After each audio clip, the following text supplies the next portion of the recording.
बिस्मिल्लाहिर्रहमानिर्रहीम। अस्सलाम वालेकुम नाज़रीन, नाइट एडिशन के साथ मैं हूं सरवत फलीम। रियासत और सियासत में तनाव की कैफियत बदस्तूर बरकरार है। मुल्क जेर ज़बर होती हुई सियासी सूरत हाल से दो चार है, क्योंकि बज़ाहिर हर फरीक का रवैया गैर लचकदार है, इसलिए शायद मुज़ाकरात का रास्ता नाहमवार है। अलबत्ता फवाद चौधरी, इमरान इस्माइल और महमूद मौलवी साहब पर मुश्तमिल पाकिस्तान तहरीक इंसाफ के पुराने खिलाड़ियों का एक ग्रुप मुफाहमत के लिए तैयार है, लेकिन सियासत का ये मसला फिर भी नामालूम मसलहतों का शिकार है। इस हंगामा खेज फेज में अपोजिशन कल से 2 रोज़ा कौमी कॉन्फ्रेंस भी मुनक्किद करने जा रही है। तहम खबर यह है कि इस कॉन्फ्रेंस से नून लीग के बाद पीपल्स पार्टी को भी माइनस कर दिया गया है। ऐसे में वज़ीर आज़म के मुशीर राना सनाउल्लाह ने सवाल उठाया है कि यह कैसी कॉन्फ्रेंस होगी जिसमें बड़ी सियासी जमात शामिल ही नहीं है। तहरीक इंसाफ की इस हिकमत अमली को अब क्या नाम दे? आया पीटीआई का ये रवैया जमहूरी है या फिर सियासी मजबूरी? और ऐसे में कौमी कॉन्फ्रेंस का एजेंडा क्या होगा? ये अपनी जगह पर एक अहम सवाल है। मुल्क में मुफाहमत की रियाजत चल रही थी। कौमी सियासत की राहदारियों में दर्जा हरारत को नीचे लाने के लिए खामोश मुफाहमत की गूंज सुनाई दे रही थी, लेकिन लगता है अब ये कि धूम धोल में बदलने वाली है, क्योंकि आज कोट लखपत जेल में मासिवाए कुरैशी साहब के मुफाहमत की हिमायत करने वालों को 9 मई के केसेस में सजाएं सुना दी गई हैं। लेकिन आम सवाल यह है कि ऐसी सूरत हाल में मुज़ाकरात या मुफाहमत का रास्ता किस तरह से निकलेगा, और क्या पीटीआई पुराने खिलाड़ियों की दलाल से कायल होगी? इसी पर बात करेंगे सीनियर सियासतदान और पाकिस्तान तहरीक इंसाफ के साबिक रहनुमा महमूद मौलवी साहब हमारे साथ मौजूद हैं। मैं उनको खुश आमदीद कहूंगी। सर, बेहद शुक्रिया आपके वक्त के लिए। सर, मुझे ये बताइएगा कि जब पहली मुलाकात हुई थी शाह महमूद कुरैशी से, तो उस मुलाकात में आप थे, इमरान इस्माइल साहब थे, फवाद चौधरी साहब थे, सिब्तैन खान साहब शामिल थे। तो हमारे तक ये खबर आई थी कि इंशाअल्लाह ताला चंद हफ्तों में कुछ मुस्बत तब्दीलियां रूनुमा होती हुई हम देखेंगे। क्या जो कुरैशी साहब की बरियत हुई है केस में, 9 मई के केस में, ये उन्हीं मुस्बत चीज़ों का एक पहलू है या ये कानून का मामला, इसको अलग रख देते हैं हम? देखिए, ये कानूनी मामला है और ये मेरिट के ऊपर आप देखें। शाह महमूद साहब जो है, उस दिन जो ये केस बना था वो कराची में थे और मैं और कई लोग उसी फ्लाइट में थे जब वो इस्लामाबाद आए थे। और देखें, इस केस का फैसला तो ऑलरेडी पहले भी हो चुका है, इसी नौयत के दूसरे केसेस, कि वो थे ही नहीं। जब ये वहाँ पे थे ही नहीं तो मेरे ख्याल से तो उनका तो बनता ही नहीं था, उनके तो कोई सवाल ही नहीं था। तो ये तो कानूनी नुक्ता नज़र है, तो ये तो बड़ा क्लियर केस है। अब आप बात कर रहे हैं कि जी अभी आपने कहा कि जी मुफाहमत, और ये हम जब गए थे, देखें उस वक्त भी जब बात हुई थी, शाह महमूद साहब और ये मजीद 4-5 लोगों ने हैंड रिटन एप्लीकेशन दिया था खान साहब को कि जी मुफाहमत होनी चाहिए, मुज़ाहमत नहीं होनी चाहिए। और सियासी जो है सियासतदान जो है हमेशा जो है दरवाजे अपने खुले रखते। खैर, खान साहब ने उसको अनसुनी कर दी, अनसुनी कर दी। वही चीज़ उन्होंने हमसे भी यही कही। उसके हमारे जाने के बाद आप देखें, बैरिस्टर गौहर भी गए, राजा भी गए, उसकी कोई उनको पूछ ही नहीं रहा था। हालांकि बड़े कदावर सियासतदान है, सीनियर वाइस प्रेसिडेंट भी है पार्टी के। आज आप देखें, आज ये जेल के अंदर से सज़ा होने के बाद भी जितने उन्होंने हैंड रिटन दोबारा दिया है कि देखें जी मुफाहमत होनी चाहिए, क्योंकि वो एक सियासी लोग हैं, उनको पता है कि देखें सियासी नौयत के केसेस बनते हैं और वो ख़त्म भी हो जाते हैं। ये नहीं है कि ये हर्फ आखिर नहीं है कि जी 10, उसमें से भी देख के अगर आप 10 साल को ले लें, इनमें से 2.5-3 साल तो निकल गए हैं। तो टेक्निकली अगर आप कानूनी ग्राउंड पे ले लें तो आज भी 10 साल की सज़ा के ऊपर वो पेरोल के ऊपर निकल सकते हैं, उनकी जमानतें हो सकती है कानून के नुक्ते से। हम कोशिश करते रहेंगे और कर रहे हैं कि अगर मैं माफी चाहूंगी मुफाहमत हो। जी सर, जिस खत की तरफ आपने इशारा किया है उसमें आप तीनों मुअज़्ज़िज़ीन का जिक्र तो है, मगर उसमें महमूद अचकज़ई साहब का भी जिक्र है और अल्लामा राजा नासिर अब्बास साहब का भी जिक्र है। आप लोग तो मुफाहमत की कोशिश कर रहे हैं, क्या ये दोनों मुअज़्ज़िज़ीन भी तैयार हैं? क्योंकि इनके पीछे पूरी पाकिस्तान तहरीक इंसाफ खड़ी है। देखिए, बिल्कुल उनका भी नाम है और इसलिए उन्होंने नाम उनका भी लिखा है क्योंकि खान साहब ने मैंडेट उनको दिया हुआ है इस वक्त जो है नेगोशिएशन के लिए भी और डिसीजन लेने के लिए भी, और उन्हीं को नामजद किया हुआ है अपोजिशन लीडर सेनेट में भी और पार्लियामेंट में भी। तो इसीलिए उन्होंने उनके नाम भी लिखे हैं। और ये देखें, हम सब एक ही चीज़ चाह रहे हैं। अब मुझे नहीं पता कि अशरफ साहब का और मौलाना नासिर अब्बास साहब का माइंडसेट क्या है।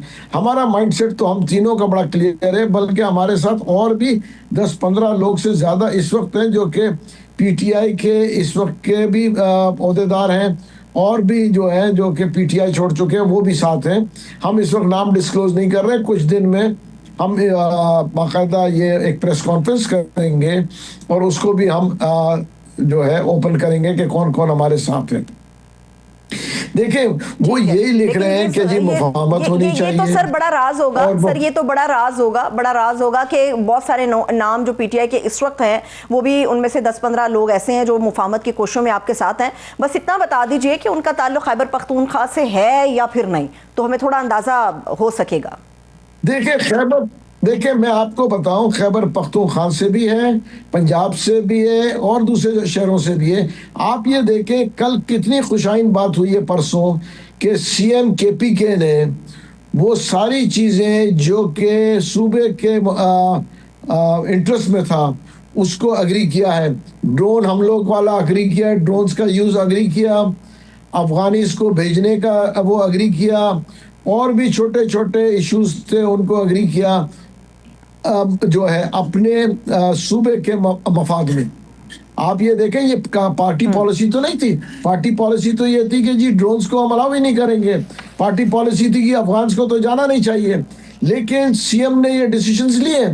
तो अब ये है कि जब डिसीजंस ले रहे हैं उसकी वजह ये है कि ये जो हम जो बात कर रहे हैं, ये जो सीनियर लोग हैं, ये खान साहब से जब हम कोशिश कर रहे हैं कि इनकी मुलाकात हो जाए, ये खान साहब को कन्विंस कर सकेंगे बनिस्बत जो ये नई क़यादत है। ये हमारी अपनी सोच है कि नई क़यादत के बनिस्बत ये जो पुराने लोग हैं जो खान साहब के साथ इतना अरसा गुजार चुके हैं, वो बेहतर तरीके में खान साहब को समझा सकेंगे। ठीक है, लेकिन सर इसी मामले से जुड़ा एक और भी मसला ये है, या मामला आप कह लीजिए, वो ये है कि जब पहले आपके शाह महमूद कुरैशी के साथ मुलाकात हुई थी आप तमाम मुअज़्ज़िज़ीन की, तो उसके बाद उनके वकील की तरफ से जो एक रिएक्शन आया था, उनके वकील हैं राना मुदस्सिर उमर कुरैशी साहब के, उन्होंने कहा था कि कुरैशी साहब की मर्ज़ी के बगैर ये मुलाकात हुई थी, इस मुलाकात में कोई सियासी गुफ्तगू नहीं हुई थी और कुरैशी साहब ने साथ चलने से इनकार किया था, यानी कि इस मामले में कि आप मुफाहमत की तरफ जाएंगे तो इसके लिए मैं तैयार नहीं हूँ, जो इमरान खान साहब का फैसला होगा वही हमारा फैसला होगा। तो क्या अब के कोशिशों में कुरैशी साहब आपके हमरा हैं? देखिए कुरैशी साहब पहले भी हमरा थे, मैं इसमें उलझना नहीं चाहता हूं।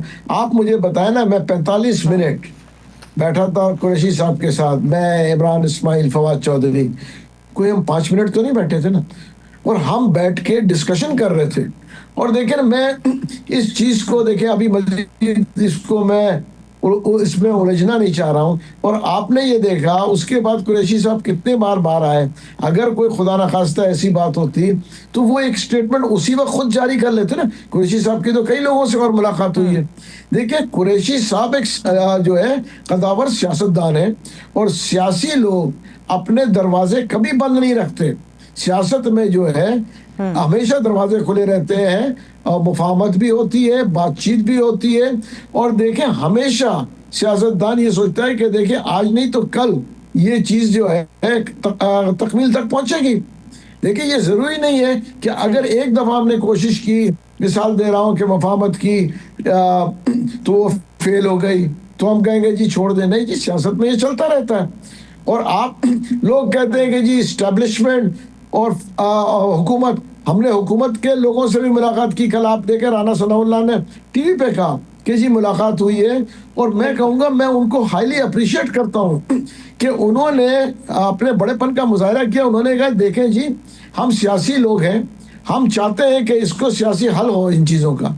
इसको उन्होंने नेगेटिवली लिया, वो पॉजिटिवली बात कर रहे थे।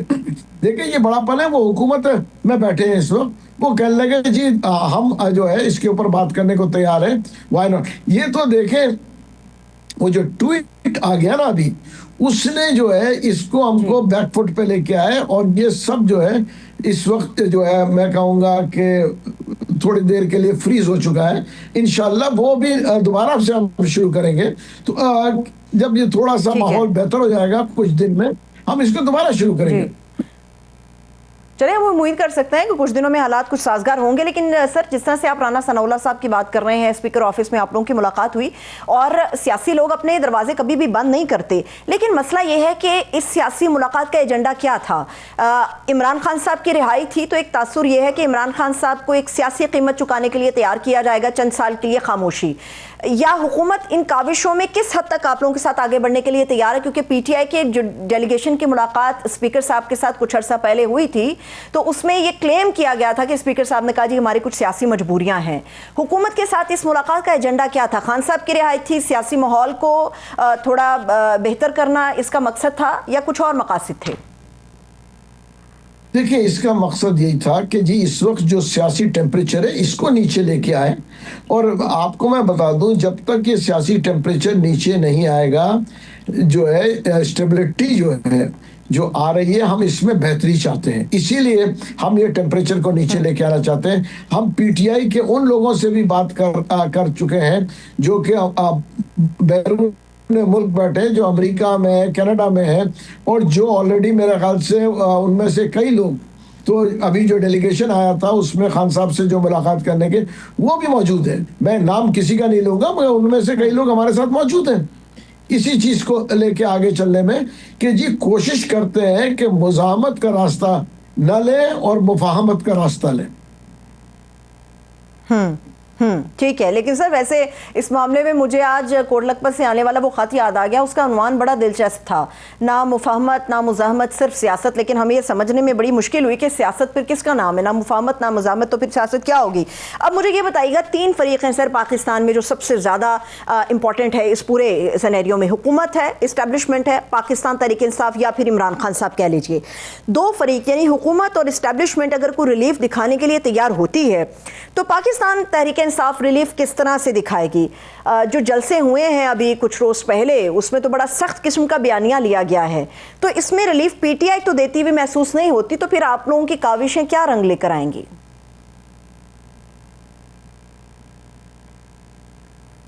देखिए, पीटीआई को जो है अपने आप को थोड़ा सा अमेंड तो करना ही पड़ेगा।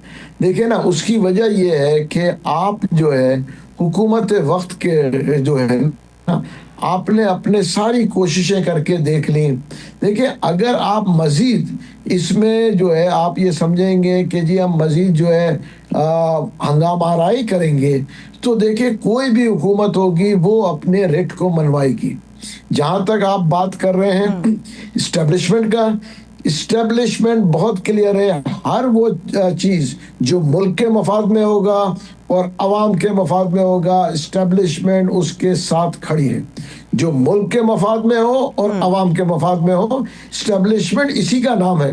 वो मुल्क के और अवाम के इंटरेस्ट को प्रोटेक्ट भी करती है और उनको हर हाल में सपोर्ट करती है।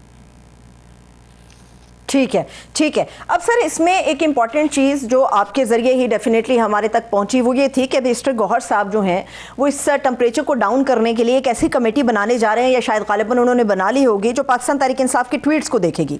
लेकिन जो इस वक्त पूरा आदमी इस्तेहकाम है वो पीटीआई के ट्वीट से नहीं है, वो इमरान खान साहब के ट्वीट्स के जरिए बर्पा हो रहा है कि खान साहब जो ट्वीट करवा रहे हैं वो पहले उनके पर्सनल अकाउंट से होता है, देन फिर पीटीआई की तरफ से वो हमारे सामने आता है। खान साहब का जो ट्विटर हैंडल है, जब तक वहाँ नहीं बात पहुँचेगी तो पीटीआई के ट्वीट्स को कंट्रोल करने के लिए कमेटी बन भी जाएगी, तो माहौल कैसे कूल डाउन होगा? देखिए, मैं कहूंगा कि यही लोग जो इस वक्त बरसरे इक़्तिदार है पार्टी में, आज ये भी रियलाइज कर रहे हैं कि इन ट्वीटों से पार्टी का नुकसान हो रहा है और टेम्परेचर बढ़ रहा है। तो इन्हीं की जो है ये भी कोशिशों में लगे हुए हैं, और इंशाल्लाह इनकी भी कोशिशें रंग लेके आएगी। जैसे मैंने कहा ना, इनमें से 90 से 95% वो जो है वो नहीं चाहते कि फौज के अगेंस्ट कोई स्टेटमेंट आए, क्योंकि उसकी वजह ये फौज हमारी खुद की फौज है। ये पाकिस्तानी है। फौज जो है हमारे लिए एक इज्जत का हम उनको देते हैं। हम देखें, और फौज के लोग जो है हमारे सर का ताज है, हमारे मुल्क की हिफाजत करते हैं, हम लोगों की हिफाजत करते हैं। ठीक है, बिल्कुल बिल्कुल आप दुरुस्त फरमा रहे हैं सर। ये फौज भी हमारी, ये मुल्क भी हमारा, और इसके एक एक चप्पे की हिफाजत करना, एक एक इंच की हिफाजत करना हर आम शहरी का भी फर्ज है। अब मुझे ये बताइएगा कि इस मामले के अंदर फवाद चौधरी साहब को जो हमने सुना, फवाद चौधरी साहब ने कहा कि अगर तो मुज़ाकरात नहीं किए जाते तो फिर जो CM खैबर पख्तूनख्वा है सुहेल आफरीदी साहब, उनके पास मां सिवाय लॉन्ग मार्च के कोई ऑप्शन नहीं है। लेकिन अगर ये हमें थोड़ी सी आप हमारी इस्लाह कर दें कि ये पैगाम किसके लिए था मुज़ाकरात का? खुद PTI के लिए था कि अगर मुज़ाकरात नहीं करोगे तो लॉन्ग मार्च में कुछ हासिल नहीं होगा? ये हुकूमत के लिए था, इस्टेब्लिशमेंट के लिए था कि उधर से फिर लॉन्ग मार्च शुरू हो जाएगा? तो कौन सा फरीक है जो इस वक्त इन तीनों में से ज़्यादा टफ टाइम दे रहा है इस मुफाहमत के मामले को लेकर? देखिए, मैं आपको बता दूं, ये 2 दिन के डेवलपमेंट के बाद जो CM KPK ने ये डेवलपमेंट लिया है, मैं तो लॉन्ग मार्च देख ही नहीं रहा हूँ। आप मुझे बताएं, जो डेवलपमेंट 2 दिन में हुए हैं, जो फ्लेक्सिबिलिटी CM ने दिखाया है अपने सूबे के इंटरेस्ट में और मुल्क के इंटरेस्ट में, all credit goes to him. देखिए, to that young man, young boy जिसको मैं कहूँ, all credit goes to him कि उन्होंने अपने सूबे के मफाद में जो डिसीजंस लिए हैं, एंड वेरी बोल्ड डिसीजंस। तो मैं तो नहीं देख रहा हूं कि जी वो जो लोग सोच रहे थे वो आज वो सोच होगी उनकी। उनमें काफ़ी चेंजेस आई हैं जो शुरू में और अब जो आप देख रहे हैं। आप मुझे बताएं, जो मैं चेंजेस की बात कर रहा हूं, जो उन्होंने डिसीजंस लिए हैं, क्या वो खुशाइन डिसीजंस नहीं है? बिल्कुल बिल्कुल बिल्कुल बिल्कुल ठीक कह रहे हैं, बिल्कुल ठीक आप कह रहे हैं। अब सर मुझे ये बताइएगा, कुछ हफ्ते पहले जब ये सख्तियाँ बढ़ी और इमरान खान साहब की हमशीरा उज़मा खान साहिबा, डॉक्टर उज़मा, उनसे मुलाकात के बाद आई, हमने देखा बिल्कुल पिक्चर तब्दील हो गई। फिर अडियाला के बाहर जो कुछ हो रहा है, जिस तरह से हर हफ्ते ये एक रिहर्सल चल रही है, उसके अंदर हमें ये फैसल वाउडा साहब के ज़रिए पता चलता है कि पाकिस्तान तहरीक इंसाफ के वो तमाम सीनियर सियासतदान जो PTI का हिस्सा थे मगर खान साहब को या PTI को छोड़ के अलहदा हो गए, उन तमाम रहनुमाओं पर मुश्तमिल जो है वो पाकिस्तान तहरीक इंसाफ का एक ग्रुप बनेगा, वही लीड करेगा, और इसमें इमरान खान साहब बिल्कुल ख़त्मशुद। अगर ऐसी कोई काविश होती है जिसमें खान साहब माइनस हो जाते हैं और आप तमाम लोगों को ये ऑफ़र दिया जाता है कि आप पार्टी को रन कीजिए, तो क्या किसी भी ऐसी कोशिश का हिस्सा महमूद मौलवी जैसे सीनियर सियासतदान बनेंगे? देखिए, महमूद मौलवी ने देखिए PTI छोड़ चुके हैं और वो ऐसे किसी चीज़ में, देखिए मेरा तो इंटरेस्ट ही नहीं है। बहुत से लोग समझते हैं कि मैं इसलिए कर रहा हूँ कि मुझे PTI में वापस आना है। नहीं, उसकी वजह देखिए मेरे डिफरेंस ऑफ ओपिनियन शुरू में थे ना। मेरे पे मैं ये कहूँगा कि मैं जो है कोई केसेस की वजह से ये स्टेटमेंट दे रहा हूँ। मेरे तो जो है डिफरेंस ऑफ ओपिनियन, उसकी वजह क्या थी? देखिए, मैं हमेशा फौज की इज्जत करता हूँ और मेरे अपने जहन में ये है कि हर चीज़ का नेमुल बदल है, फौज का नहीं है। देखिए, पॉलिटिकल पार्टीज में लीडर्स आते हैं जाते हैं ठीक है ना। कोई पॉलिटिकल पार्टी आज पावर में होती है, कल नहीं होती है। मैंने कई पॉलिटिकल पार्टीज देखे अपने उम्र के इस हिस्से में, मगर बिना फौज के ये मुल्क कुछ भी नहीं है। देखिए, ये कहना कि बिना लीडर के, ये मैं नहीं मानता हूँ। लीडर कई आए और कई गए, मगर बिना फौज के ये मुल्क कुछ भी नहीं है। और अगर आपको मैं बताऊं ना, हम फौज तो इंपोर्ट नहीं कर सकते ना। देखिए, लीडर्स तो आप एक पार्टी से लेकर दूसरी पार्टी में इंपोर्ट कर लेते हैं। आपके सामने है ना, जो अशरफ साहब बहुत अच्छे आदमी हैं, मगर उनको जो है इधर उधर से ला के इधर दे दिया ना। तो फौज में तो नहीं हो सकता कि एयरफोर्स के चीफ को कहा जाए कि वो आर्मी का चीफ बने। ठीक है, ठीक है। एक आखिरी सवाल सर आपके सामने रखना चाहती हूँ कि जितनी बेहतरीन अंदाज के अंदर मुफाहमत की कोशिशें आप तीनों मुअज़्ज़िज़ीन कर रहे हैं, फवाद चौधरी साहब ने ये भी अनाउंस किया था कि हम ये कोशिश करेंगे कि जाकर इमरान खान साहब से एक मुलाकात हो जाए ताकि चीज़ों को बेहतर अंदाज में आगे बढ़ाया जा सके। आपकी तरफ से, आप तीनों की तरफ से कोई कोशिश नहीं की गई कि खान साहब से मुलाकात हो जाए? क्योंकि हुकूमत भी आप लोगों के साथ एक पेज पे हमें नज़र आ रही है, मुफाहमत चाहती है और डेफिनेटली इस्टेब्लिशमेंट भी इसके लिए तैयार होगी। तो आप लोगों की तरफ से कोशिश नहीं की गई अभी तक कि खान साहब से एक मुलाकात हो जाए? देखिए, इस वक्त देखिए टेम्परेचर बहुत हाई है दोनों तरफ, और देखिए हम इंतजार कर रहे हैं कि थोड़े टेम्परेचर्स डाउन हो। उसके बाद देखिए ये भी मुमकिन है मगर इस वक्त इतने हाई टेम्परेचर में, देखिए ना, हम तो काफी आगे जा चुके थे, मगर ये टेम्परेचर जो है बदकिस्मती से मजीद दोबारा हाई हो गए। तो इसीलिए ये कबल वक्त है कि कोई ऐसे स्टेटमेंट मैं दूं कि कब मुलाकात होगी और क्या होगी। सही, ठीक है। जब तक सियासी पारा जो है वो नीचे नहीं आएगा तब तक इन काविशों के अंदर और ख़ासतौर पे इमरान खान साहब से मुलाकात का जो मामला है वो थोड़ा ठहर जाएगा। बहुत बहुत शुक्रिया, थैंक यू सो मच। महबूब साहब हमारे साथ मौजूद थे, उनके वक्त के लिए शुक्रिया। एक छोटा सा ब्रेक लेते हैं, हमारे साथ रहिएगा।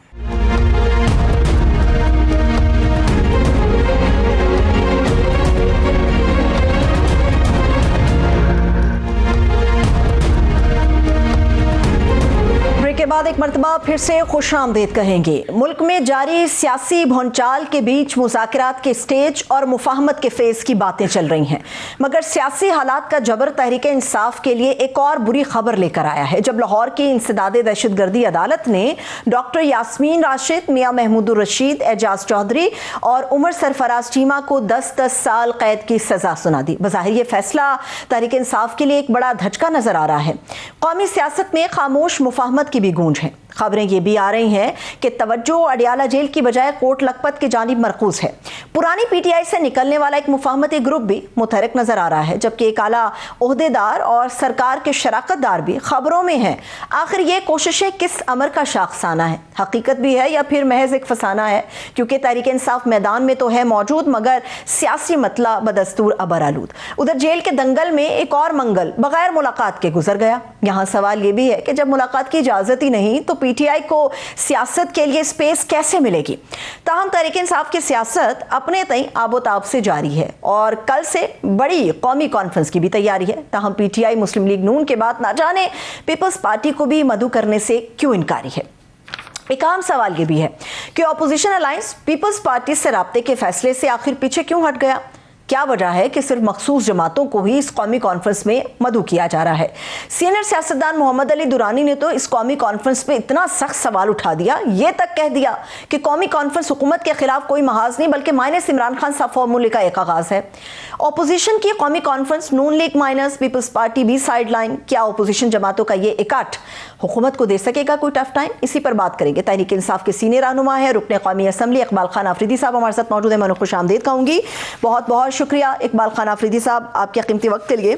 सर, मुझे ये बताइएगा कि ये थोड़ा समझना मुश्किल हो रहा है, पाकिस्तान तहरीक इंसाफ की मौजूदा सियासत किस पैमाने से आगे बढ़ रही है। खान के लिए तो आप सब लोग एक जगह पर मौजूद हैं, मगर रास्ता क्या है? मुफाहमत का रास्ता है या मुज़ाहमत का?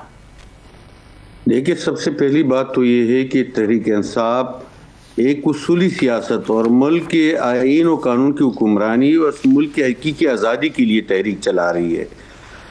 इसमें न तो ये सारा मैंडेट जो या मुज़ाकिरात का है या पेचअप का है या इस मौजूदा सेटअप में मुज़ाकिरात का है, तो ये मैंडेट खान के पास है।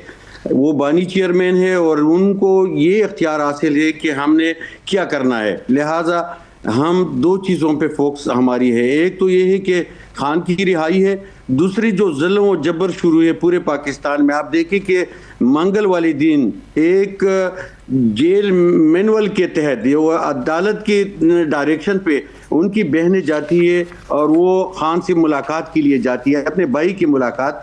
उस 400-500 लोगों पे दहशतगर्दी के मुकदमा दर्ज होते हैं। लिहाजा इस तरह जो केपी के 70 पार्लियामेंटेरियन है या हमारे जो MNAs है, उन तमाम पे केसेस बना दिए गए हैं। मुल्क में अगर देखें हर जगह पे लाकानूनियत अदल या जो मफलूज किया गया है 26वीं आईनी तरमीम के तहत, इसी तरह हमें हर जगह पे हमारी जो तहरीक है उसको रोकने की कोशिश कर रहे हैं। 8 फरवरी पे से पहले हमारे इंतखाबी निशान छीना गया, फिर उसके बाद जो है ना मैंडेट छीना गया, उसके बाद तकरीबन तमाम जो हमारे कायदीन के होते हैं उस पर केसेस बनाए गए। उससे पहले आधी पार्टी को दूसरी पार्टियों में शामिल किया गया। मैं नहीं समझता कि क्या कुछ नहीं है जो उन्होंने नहीं किया, लेकिन अल्हम्दुलिल्लाह हमारी तहरीक अभी जारी है और हम सिर्फ और सिर्फ इस मुल्क की हकीकी आज़ादी और आईन और कानून की हुक्मरानी के लिए लगे हैं। अगर हम पेशअप करते तो 27वीं आईनी तरमीम के बाद आपने देखा कि वहाँ पे डेडलॉक पैदा हुआ था। पे, लेकिन हम अपने नैरेटिव से, हम अपने हकीकी आज़ादी से, हम इस मुल्क के जो आईन और कानून की हुक्मरानी से एक इंच पीछे नहीं हटे। न हमने पेचअप किया, न उनके साथ मुज़ाकिरात हमने किए। लिहाजा हमारे इसके बाद भी यही मिशन, यही हमारा जो है ना विजन है। जब तक इमरान रिहा नहीं होगा, जब तक हम इस पस्ताइयत को, इस लाकानूनियत को, इस जो यहाँ पे अजारादारी है, इसको खत्म नहीं करेंगे तो ना ये मुल्क बनेगा, ना आवाम को रिलीफ मिलेगा। कैसे होगा? अडियाला के बाहर आप लोग जाते हैं, वो हमने देखा कि जाहिर सी बात है अदालत के बाकायदा वाज़ेह अहकामात हैं कि फैमिली की और जो पार्टी के लोग हैं उनकी मुलाकात वकला की होनी चाहिए, चेकअप इमरान खान साहब का होना चाहिए।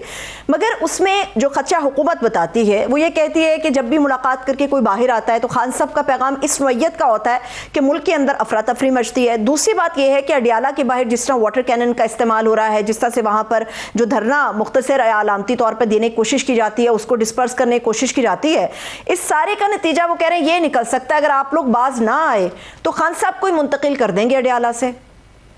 तो देखो, आप देखें कि जो ये एक बयानिया बिल्ड कर रहे हैं तो उसका तो मकसद ये है कि खान को आवाम से और पार्टी के एक्सेस से दूर किया जाए। ये तो एक सोचे समझे मंसूबे के तहत ये किया जा रहा है, लेकिन हम ये करने नहीं देंगे। क्योंकि आप देखिए पिछली हुकूमतों में नवाज वो खुशकिस्मत इंसान था जो वो 7 हफ्ते घर चले गए। नवाज वो खुशकिस्मत इंसान थे जो लंदन चले गए। तमाम अजला के डॉक्टर एक छत के नीचे उनकी तीमारदारी और इलाज के लिए वहाँ पे मौजूद रहते थे, और उनको देखे कि 5 मेडिकल रिपोर्टें उनकी तैयार हुई। लिहाजा ये तो खान और हमारे बीच जो एक रिश्ता है, एक बहनों का और एक पार्टी का, तो हमें तो जुमरात और मंगल वाले दिन एक मुलाकात है हमारा सही। मगर ये जो खुशकिस्मती की आप बात कर रहे हैं, खुशकिस्मती ये लिफाफे में बंद करके सुना है कि खान साहब की टेबल पर भी गई है। अब खान साहब उस टेबल के ऊपर से वो खत उठाने के लिए तैयार ही नहीं नजर आ रहे। तो देखो, हम तो वो लोग नहीं है कि हम मुल्क आइन से केले। लिहाजा हम, इमरान तो एक ऐसा सोच है जो सोच अवाम की उमंगों की तर्जुमानी करते, वो इमरान का सोच है कि मुल्क आसूदा हो, तरक्की याफ्ता हो, अवाम इसमें खुशहाल हो। लिहाजा आप यकीन जाने कि इस वक्त इस मुल्क की बका की जंग हम लड़ रहे हैं, इस मुल्क की आवाम की उमंगों की तर्जुमानी कर रहे हैं, लेकिन पस्ताइयत, ज़ुल्म और जबर और इस मुल्क में जो आवाम के साथ किया जा रहा है, हमारे सियासी कायदीन के साथ किया जा रहा है, ये ना आइन मानते हैं, ना कानून मानते हैं, न इसको ये पर। लेकिन एक चीज़, ये 1 हफ्ते के दौरान हम देख रहे हैं कि पूरी दुनिया में एक चीज सामने आ गई है कि पूरी दुनिया में लोग चीख उठे हैं कि ये पाकिस्तान में जो वाटर कैनन से लोगों को जो है ना तबाह बर्बाद, उनकी आंखें और सब कुछ तबाह कर दिया गया है, और खान की बहनों को उस पे पानी फेंक दिया गया है, जो वहाँ पे FIR दहशतगर्दी की दर्ज की गई है। तो एक नैरेटिव वहाँ पे भी बिल्ट हो रहा है। साहब, इसमें एक ये भी तो खदशा है, या हम कह सकते हैं एहतमाल इस बात का है, इमरान खान साहब की जान बहुत कीमती है, सबकी जान कीमती है, मगर इमरान खान साहब चूंकि करोड़ों लोगों के दिलों पर राज करते हैं, उनकी जान बहुत कीमती है। अगर अडियाला के बाहर इस तरह से आप लोग बैठेंगे तो नक्शे अमन का भी खतरा है। शायद इसी वजह से फोर्सफुली आप लोगों को वहां से उठाया जाता है, और जो ट्रीटमेंट वहां पर होता है ये जानते हैं। हुकूमत हमें बताए, हम एक लेटर भिजवाते हैं पार्टी की तरफ से 6 बंदों की, हम अदालत जाके वहां से एक जजमेंट लेके आते हैं 6-7 बंदों की। आप इनको बुलाए, इसमें आप तारक को बुलाए, इसमें जो भी, चाहे वो मिनिस्टर हो, चाहे वो स्पीकर कौमी असम्बली हो, उससे बात करे कि अगर ये कहते हैं कि ये बड़ी तादाद में आते हैं तो हम वो 6 चले जाते हैं। अगर ये चाहते हैं कि बहनें होनी चाहिए, बहनों में कौन कौन किस किस ने मिलना है वो ये डिसाइड करे, वो सिर्फ जाएगी। लेकिन मुलाकात तो एक आईनी हक है इन लोगों का।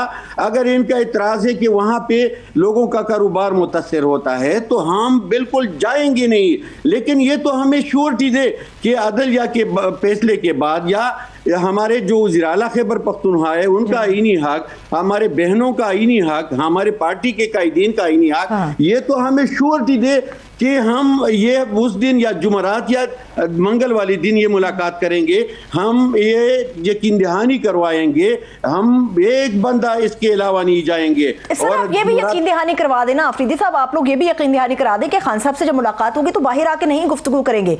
अदालत आप लोगों के मामलात को इसलिए गैर संजीदगी से ले रही है मेरी बात क्योंकि वो ये कहती है कि आपको कहा गया कि आप अदालत बाहर आएंगे खान साहब से मुलाकात करके तो सियासी गुफ्तगू नहीं होगी, और सलमान अकबर राजा साहब ने इंडोर्स भी किया कि ऐसा ही होगा, मगर फिर वही होता है, शायद इसलिए मुलाकात नहीं। हम तो सियासी लीडर से मिलने जा रहे हैं, वहां पे वो जो डायरेक्शन देंगे तो वो तो बाहर हम मीडिया के सामने कहेंगे। अगर इनको इतना खौफ है कि उनकी पिक्चर से उनकी मुलाकात से डरते हैं तो मुझे तो बड़ा अजीब लग रहा है कि एक बंदा एक कैदी ये तमाम पार्टियों पे हावी है, फिर ये इनका बयानिया एक कैदी के मुकाबले में नाकाम क्यों है? बहुत शुक्रिया, थैंक यू सो मच। रुकने कौमी असेंबली और सीनियर रहनुमा पाकिस्तान तहरीक इंसाफ इकबाल खान अफरीदी साहब हमारे साथ मौजूद थे। एक छोटा सा ब्रेक लेते हैं, आप लोग हमारे साथ रहिएगा।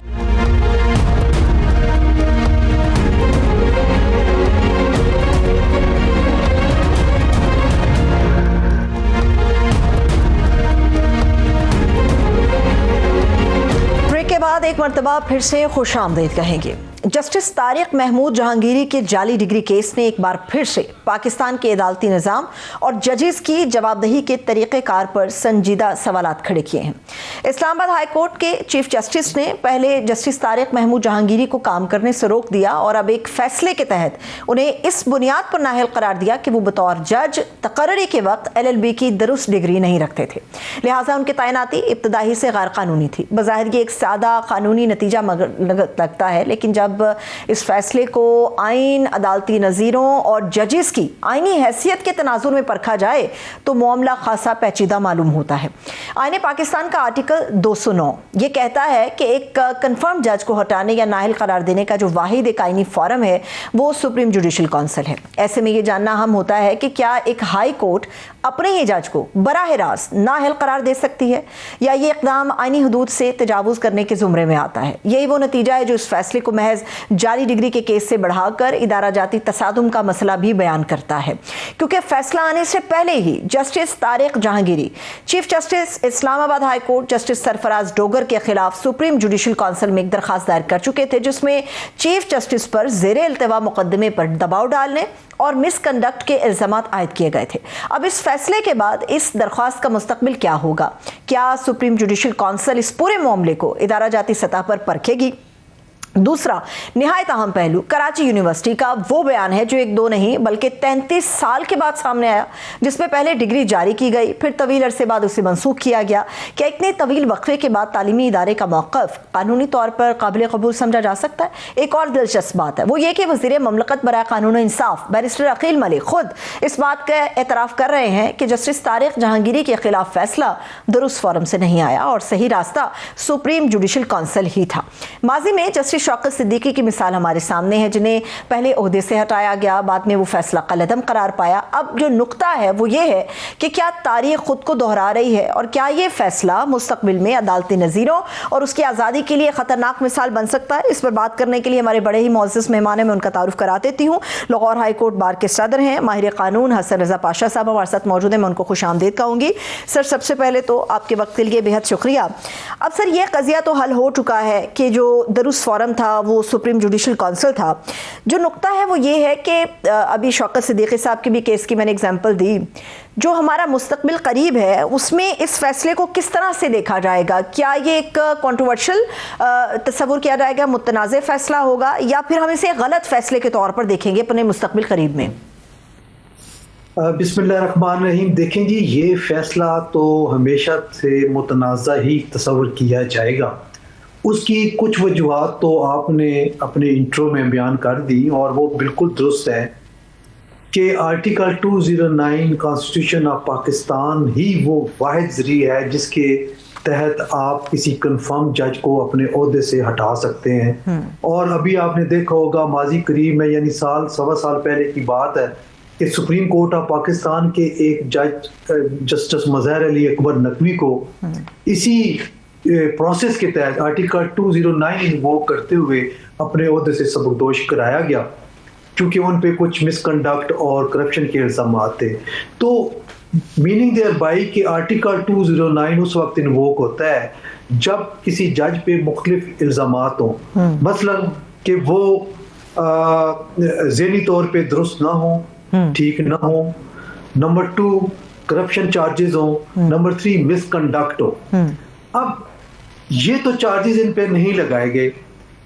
जो केस किया गया वो ये है कि इनकी डिग्री वो जैली है और उस फेक डिग्री की बुनियाद पे इन्होंने वकालत का लाइसेंस हासिल किया और फिर वकील बने और बाद में ये एज जज इस्लामाबाद हाई कोर्ट में एलिवेट हो गए। तो इसमें एक बड़ी थिन सी लाइन है कि क्या मिसकंडक्ट जज बनने के बाद का कोई ऐसा इल्जाम है वो तो इन पे नहीं लगाया गया, करप्शन चार्जेस वो नहीं लगाए गए, ज़हनी तौर पे दुरुस्त नहीं है ये भी इल्जाम नहीं लगाया गया, तो बेसिक अपॉइंटमेंट को चैलेंज किया गया।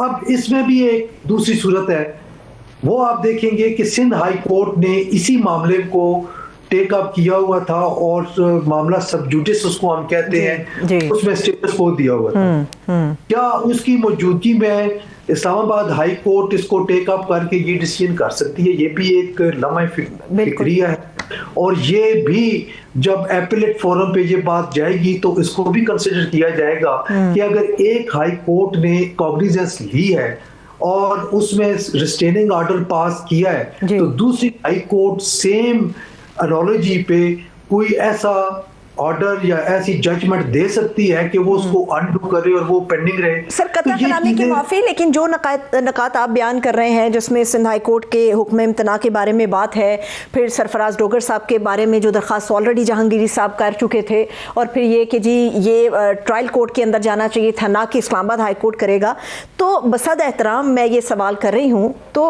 आर्टिकल 209 का भी आपने हवाला दिया, इसका मतलब तो ये है कि इस्लामाबाद हाई कोर्ट ने अपनी दायरा इख्तियार से तजावुज़ कर लिया। जी बिल्कुल, टू सम एक्सटेंट ये कहा जा सकता है कि बेहतर ये था, हमने पहले भी 3-4 महीने पहले जब ये बात फिर काफ़ी शदोबत से हिली तो हमने उस वक्त भी ये कहा था कि जब जस्टिस तारिक महमूद जहांगीरी साहब के खिलाफ रेफरेंस फाइल हो चुका है इसी हवाले से, तो सुप्रीम जुडिशियल काउंसिल इसको टेक अप करके फैसला करे, क्योंकि supreme judicial council wise forum है जहां पे सीनियर मोस्ट जजेस जिनमें सुप्रीम कोर्ट ऑफ पाकिस्तान के चीफ जस्टिस, अब मौजूदा जो सेटअप है 27वीं तरमीम के बाद उसमें फेडरल कॉन्स्टिट्यूशन कोर्ट के चीफ जस्टिस, सीनियर प्यूनी जज, 2 हाई कोर्ट के सीनियर चीफ जस्टिस, तो उस पे मुश्तमिल सुप्रीम जुडिशियल काउंसिल है, तो वो अपॉर्चुनिटी देती है, हेयरिंग करती है, वो अगर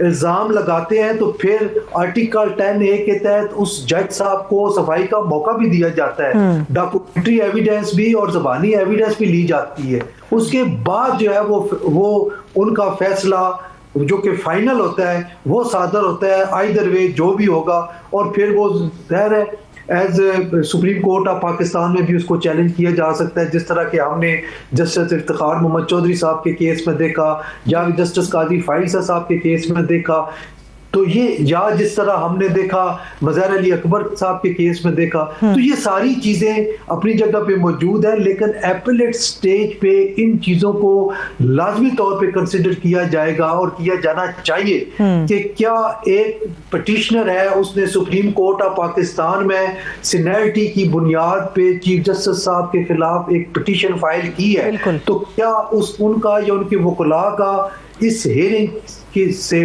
पहले उन पे ऑब्जेक्शन कर देना कि आप नहीं बैठ सकते, तो उसकी क्या अहमियत है, उसकी क्या सिग्निफिकेंस है? उसमें तो सर हमारे सामने कई ऐसी नज़ीरें हैं कि जब आप किसी जज के ऊपर ये एतराज़ उठा देते हैं तो ऐसी सूरत में वो खुद को उस बेंच से अलहदा कर लेते हैं। अमूमन हमने यही देखा है अदालती केसेस के अंदर। अब यहाँ पर तो ऐसा लगता है, मैं ये नहीं कह रही कि ऐसा होगा, लेकिन एक तासुर उभरता है कि शायद सरफराज डोगर साहब ने एक 22 बुनियादों के ऊपर जो है वो जहांगीरी साहब के खिलाफ एक फैसला दिया। अदालत या कानून हमें यह सिखाता है कि अगर बाइस का खदशा भी हो कहीं पे, तो ये एक नुक्ता भी किसी भी फैसले को मुतनाज़े करने के लिए बहुत होता है कि जी बाइस्ड हो सकता है। तो यहाँ तो पूरी किताब खुली हुई है। सरफराज डोगर साहब के खिलाफ, मोअज़्ज़ज़ जज साहब के खिलाफ जहांगीरी साहब गए हुए थे, लेकिन वो अलहदा नहीं हुए बेंच से, उन्होंने ही फिर उसी जज के खिलाफ जो है वो फैसला दे दिया। हाँ जी, बिल्कुल दुरुस्त फरमाया आपने। बल्कि बाजी करीब की एक मैं आपको एग्जांपल कोट करता हूँ कि जस्टिस काजी फाइज साहब, उनका जब मामला सुप्रीम कोर्ट में पेश हुआ तो उसमें उस बेंच में जनाब जस्टिस तारिक मसूद साहब वो भी तशरीफ रखते थे। तो जस्टिस काजी फाइज साहब ने उन पे एतराज़ किया कि ये बेंच में ना बैठे। उसकी वजह ये है कि अगर मुझे सबकदोश कर दिया जाता है, जज के मनसब से हटा दिया जाता है, तो फिर he would be the beneficiary, क्योंकि मेरे बाद इनका नंबर है, मेरे बाद इन्होंने चीफ जस्टिस बनना है, और अगर ये इस बेंच में मौजूद होंगे तो हो सकता है कि ये शायबा हो कि इन्होंने अगर मेरे खिलाफ कोई वर्डिक्ट दिया है तो फिर एज बेनिफिशियरी ये नहीं बैठ सकेंगे। तो बड़ी आपको ये एक अचंभे की बात लगेगी कि बेंच ने तो कहा कि नहीं ये बैठेंगे, लेकिन जस्टिस सरदार तारिक मसूद साहब ने बड़ेपन का मुजाहरा किया और उन्होंने बेंच से अज खुद रिक्यूज हो गए और कहा कि ये एतराज इनका वैलिड है, मैं इसमें नहीं हिस्सा बनता। और फिर आपने देखा कि जस्टिस काजी फाइज साहब चीफ जस्टिस बने, तो एज सीनियर प्यूनी जज सरदार तारिक मसूद साहब उनके साथ हर मीटिंग में हर मरहले पे साथ थे और वो इकट्ठे देखे गए और नजर ही नहीं आ रहा था कि ये वो तारिक मसूद साहब हैं जिन पे जस्टिस काजी फाइज साहब ने बतौर जज हेयरिंग के दौरान ऑब्जेक्शन दिया। और फिर ये वही काजी फाइज साहब है कि जो उन्हीं जज साहब को अपने साथ ला के हर मीटिंग में उनकी कंसेंट भी ले रहे हैं, उनकी मर्जी भी ले रहे हैं। तो ये चीज़, ये इस इदारे की जो खूबसूरती है वो यही है। बहुत बहुत शुक्रिया हसन रजा पाशा साहब हमारे साथ मौजूद थे। इसके साथ ही मुझे इजाजत दीजिए, अपना बहुत सा ख्याल रखिए, खुदा हाफिज।